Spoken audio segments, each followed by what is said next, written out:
I want to take you inside the Trump White House and share with you a moment that had a profound impact on me as both the press secretary and as an American citizen. President Trump had made a commitment to restart the Keystone Pipeline. So right off the bat, he wanted to sign an executive order and he would sign it in the Roosevelt Room. President Trump looked over at his staff and he said, I just want to be clear, we're using U.S. steel, correct? The staff started looking at each other.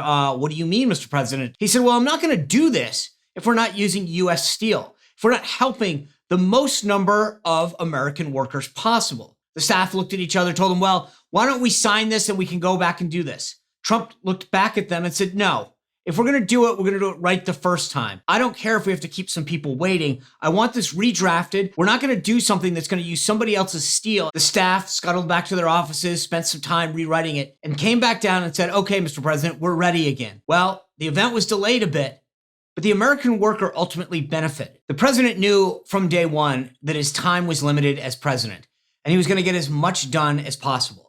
There was no time for excuses or phrases about how it always works this way or this is why we can't make things happen. His answer was always, I don't care, get it done. And it was those moments that I was always impressed with, behind the scenes, where I actually saw something happen where he could have taken the easy way out and said, great, let's just go forward with it.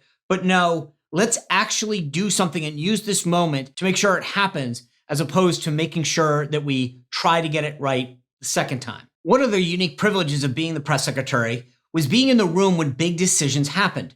And it was in this moment that I realized that things were going to be very, very different. Well, if you enjoyed this video, click the like button, subscribe, and ring the bell to make sure that you never miss another video.